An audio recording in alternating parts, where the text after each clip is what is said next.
които са избрали за свои говорители, тук имаме името Унан, тези, които говорят с умрелите, а също така имаме и Апун, които масажират или наместват счупени или навехнати крайници. Слушам Тора и си спомням как предишния ден един от неговите ученици ми постави точната диагноза за болка в зъбите горе вляво, за кръста и за очите ми, и то само с мантри и масаж. Свръхестествените за нас европейците събития тук са нещо съвсем естествено за индонезийците. Казват, че хората, които притежават силни ясновидски способности, могат да виждат преживяванията на другите в аурата им, все едно, че разглеждат картинки или филм.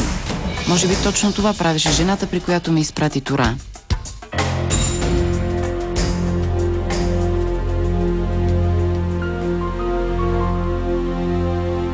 Нейната къща, превърната в храм, посетих вчера. Тя всъщност е местната ванга. Мето Унан, при която всяко семейство от околността отива, за да попита за своите мъртви, да се посъветва за настоящето и да потърси път за бъдещето.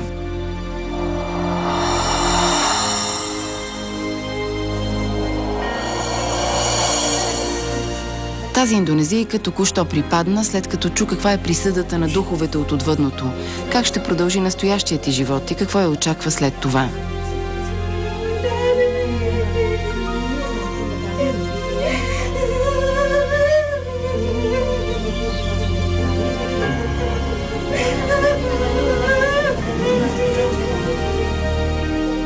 Тези мъже и жени са дошли да попитат и за прераждането на своите мъртви роднини. Буди е тук със сина си, за да узнае в кого се е преродила умрялата му неотдавна майка. След като запали молитвените клечки и си каза мантрите, врачката разказва, че духът на майката на Буди вече се е вселил в новородения му внук. Тя дори познава името и Буди е доволен да чуе това.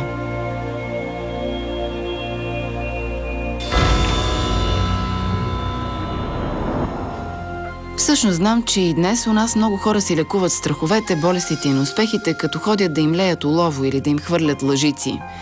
Има и такива, които търсят помощта на ходжи и местни магьосници. Има и гадатели, които също твърдят, че се свързват с висшите сили, за да разберат за миналото и за бъдещето. А дали е така, кой знае.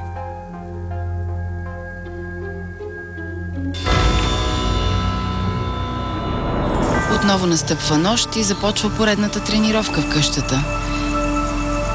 Изведнъж виждам, че някои от мъжете в бели кимона изпадат в транс. Те се променят и от хора се превръщат в животни. Някои вият, други ровят в земята. Не разбирам какво се случва и питам Тора. Защо изведнъж всички тези хора сякаш че изгубиха разсъдъка си? Той ми отговаря. Дасъксара. Дасъксара, или така нареченото въртене на светлини, е своеобразно прочистване на душата и тялото на хората от Санди Мурти. Разказват ми, че чрез въртене на вътрешната си енергия тези хора се лекуват и възстановяват.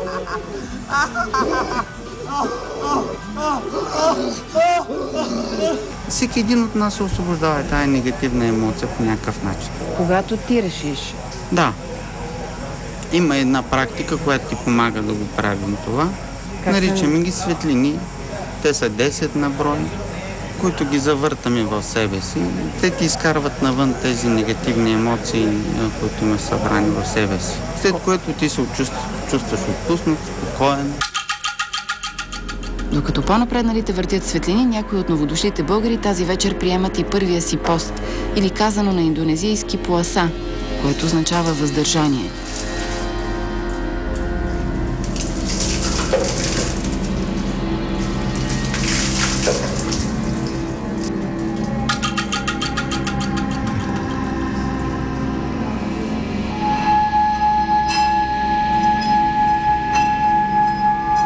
От този момент ти се забраняват категорично алкохола, всички производни на пшеницата, продукти от краве месо или мляко, краставица, банани и кокосови орехи. А ако искаш да овладяваш своята чи, то трябва да спазваш и пуасите, казват местните. Има и 3-месечна и 1-годишна, а най-дългата от тях е 5-годишната. След нея можело да правиш невероятни неща със своята енергия и с енергиите около теб.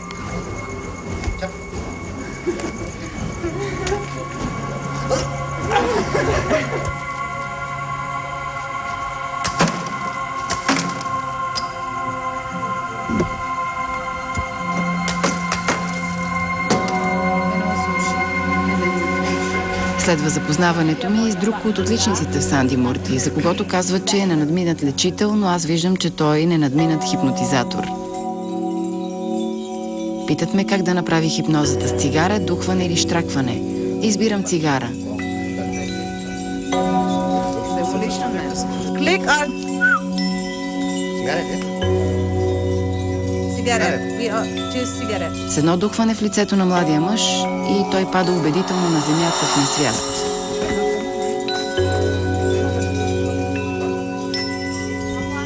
Обясняват ми, че това не било хипноза или транс, а душата на момчето, което лежи на земята, била отделена от тялото му. В момента със сигурност това момче е безчувствено. Никаква реакция. Това също е точка за събуждане.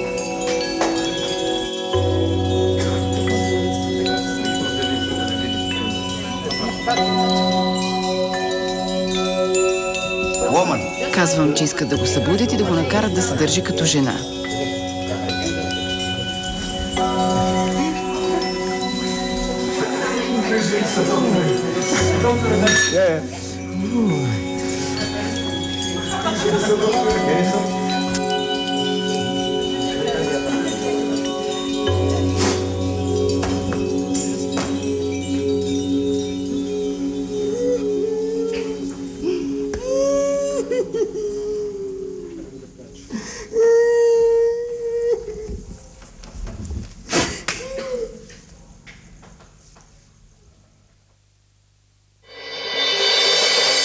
След безсънната нощ настъпва утро.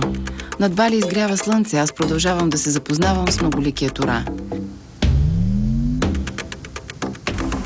Всяка седмица и густия Гунг Нгора Харта или Тора води телевизионно предаване за хинду традициите, с което иска младите тук да не забравят за своя произход. Под погледа на богинята на знанието Сарасвати, Тора разказва какви са били и какви трябва да бъдат истинските хиндуисти. Всъщност Индонезия е най-голямата мюсюлманска държава в света, която много често произвежда първи новини в световните агенции. И то не само за земетресения и цунами, които отнемат живота на много хора, но и за бомбени атентати, с които крайните ислямисти искат да държат в подчинение народа и да го изолират от околния свят.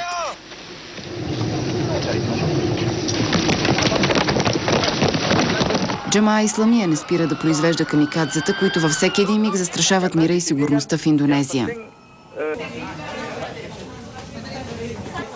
Нови и нови терористи се обучават във военни лагери в джунглите на Филипините, а след това се разпръсват в региона, за да сеят смърт. Държавата Индонезия е претърпяла огромни метаморфози по време на първия си президент Сукарно, когато е извоювала своята независимост от Холандия, както и по-късно във времената на диктатора Сухарто. А и през последните години борбата за власт тук продължава.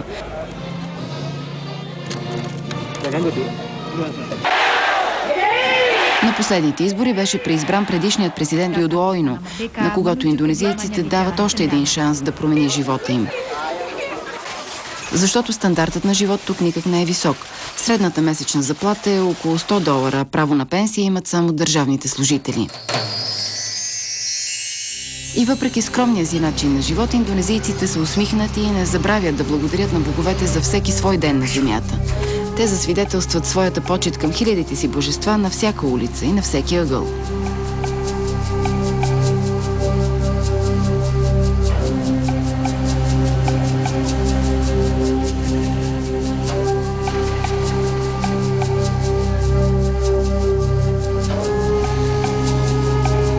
Всъщност Бали има 9 големи храмове по посоките на света, които защитават острова от зли духове.